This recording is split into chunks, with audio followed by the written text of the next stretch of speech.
capables, qui peuvent vous représenter valablement et dignement au sein des instances de décision. De vrais générateurs de développement. Femme égale de l'homme pour le développement. Chez nous, nous l'avons su très tôt et nous l'avons consigné dans nos textes fondamentaux. Mais Yves Chabi-Kouaro demande d'aller au-delà des festivités, au-delà des danses et des agapes. Ce n'est pas seulement des occasions où il faut festoyer, c'est également des occasions de réflexion, des occasions de remise en cause pour aller de l'avant. Yves Chabi-Kouaro rappelle tous les efforts et toutes les initiatives du gouvernement dans le sens de l'amélioration des conditions de vie de la femme au Bénin. Et le comité départemental prend la route pour se rendre à Tanguieta. Sur place, c'est l'ambiance des jours de fête. Mais il y a encore des freins à l'épanouissement de la femme, malgré les efforts fournis par le gouvernement. Ils seront poursuivis les efforts, rappelle Yves Chabi-Kouaro. La question de l'eau, cette question est en train d'être réglée progressivement. Il y a des localités où la situation était pire qu'à Tanguieta. Aujourd'hui, c'est conjugué au passé. À Bokoumbe comme à Tanguieta, Union progressiste a enregistré de nouvelles adhésions, des personnalités qui ont quitté d'autres formations politiques. Elles ont été célébrées comme des enfants prodiges qui rentrent au bercail. Les femmes Union progressiste de Savet ont célébré aussi la Journée internationale des droits de la femme. Il s'agit beaucoup plus d'une séance de réflexion que d'un temps de réjouissance. La question de l'égalité entre l'homme et la femme et les opportunités qui s'offrent aux femmes ont longuement été débattues. Suivons le reportage avec Cyprien Lokosu. Elles ont très peu chanté et dansé au cours de la cérémonie. La commémoration de la Journée internationale de la femme a été beaucoup plus un moment d'échange entre ces femmes du parti Union progressiste de Savet. Pour elles, c'est le moment d'afficher leur capacité de participer à l'animation de la vie politique autant que les hommes. Désormais, nos voix vont porter loin. Le combat vous appelle.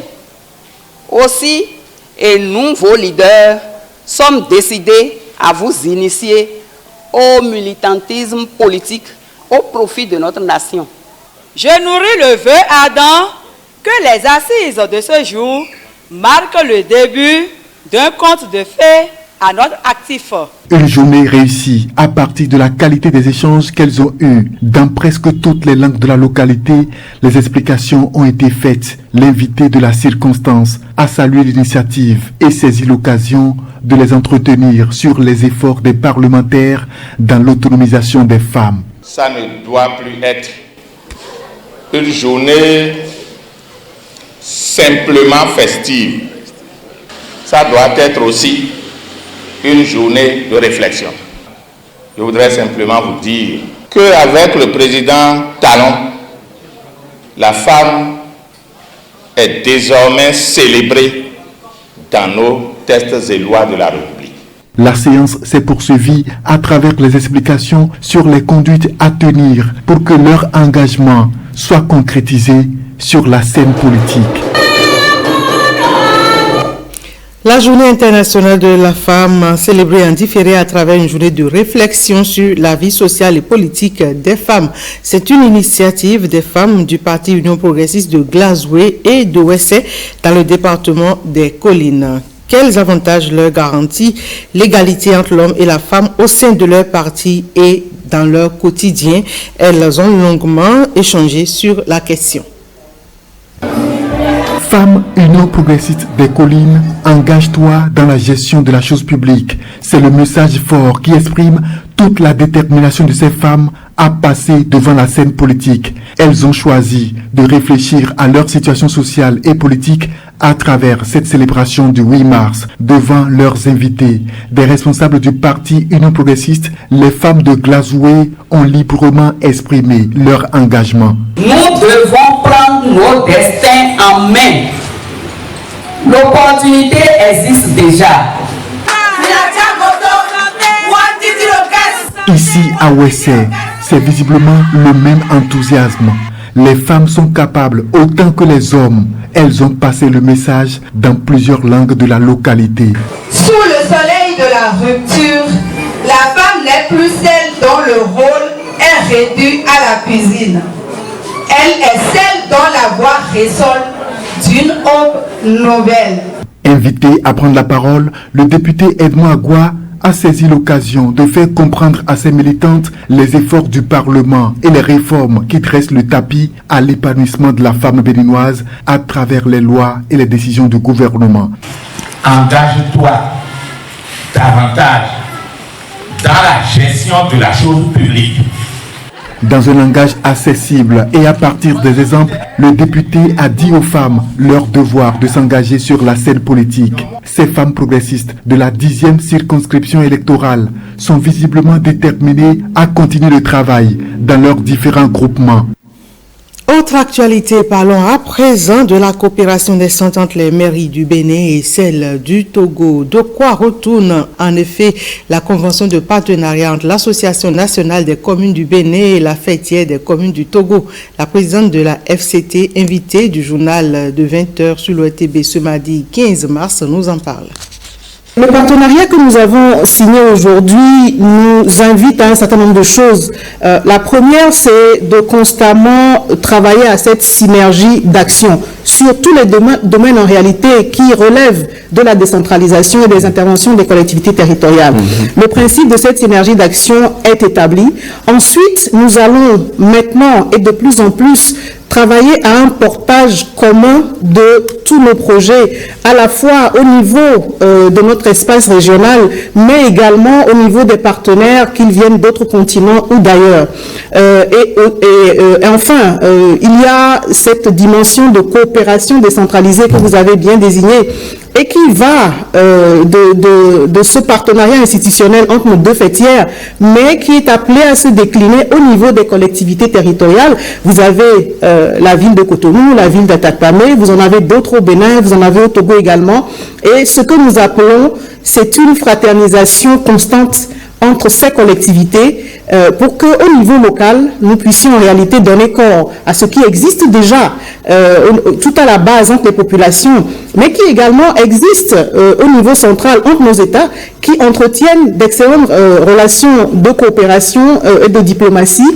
Il faut simplement ramener ça au niveau local et le faire vivre au jour le jour.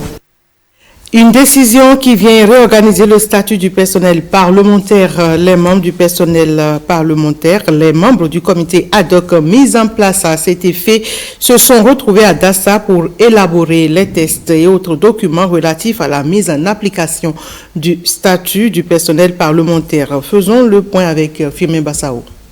C'est en novembre 2021 que la décision portant statut du personnel parlementaire a été signée.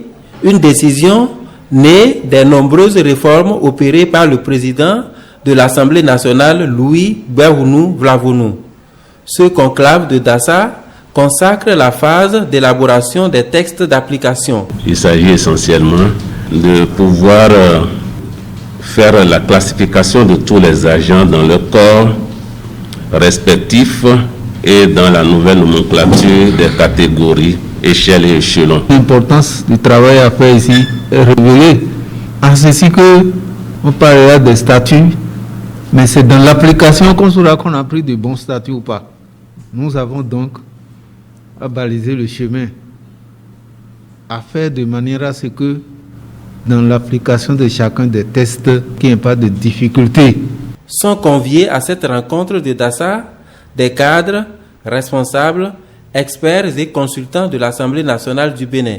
De leurs assises sortiront des avant-projets de décision et autres documents en application du statut du personnel parlementaire. La rencontre devrait permettre également de réaliser le chronogramme de finalisation des 10 documents dans les délais requis. Le conseil d'administration des artistes du Bénin est officiellement mis sur pied et c'était à l'issue d'une assemblée générale constitutive tenue hier mardi à la salle bleue du Palais des Congrès. La séance a été conduite par le comité mis en place à cet effet en présence du ministre Jean-Michel Abimbola. Le point avec Jennifer Sativi et Évariste Zoumon. Une nouvelle page s'ouvre pour le secteur culturel au Bénin. Le Conseil national des organisations d'artistes du Bénin s'installe officiellement après plusieurs mois de travaux.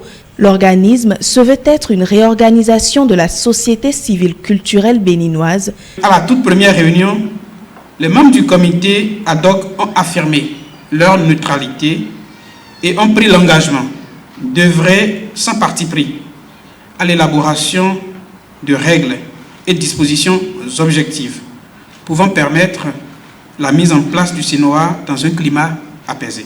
Ceci est l'occasion. Cette grande responsabilité qui pèse sur vos épaules justifie que le comité ad hoc reconnaisse à chacun de vous tous qui avez fait le déplacement de ce matin votre sens de sacrifice afin que renaisse un secteur vital pour la nation entière. Un important tournant donc pour les artistes résolus à accompagner le gouvernement dans sa mission de développer le secteur culturel. Pour le ministre de tutelle, c'est une avancée. L'Assemblée générale constitutive qui nous rassemble ce jour permettra à tous les acteurs des arts et de la culture d'asseoir les bases juridiques et stratégiques de cet instrument novateur de la société civile culturelle béninoise. C'est pour cela que je voudrais vous exhorter à cultiver la sagesse et la tolérance qui sont nécessaires pour taire les passions et voir plus loin qu'aujourd'hui. Au terme de cette Assemblée générale constitutive, s'est tenue l'élection des membres du conseil d'administration du CNOA. Les 7 branches du secteur culturel sont représentées. 19h, merci de l'avoir suivi.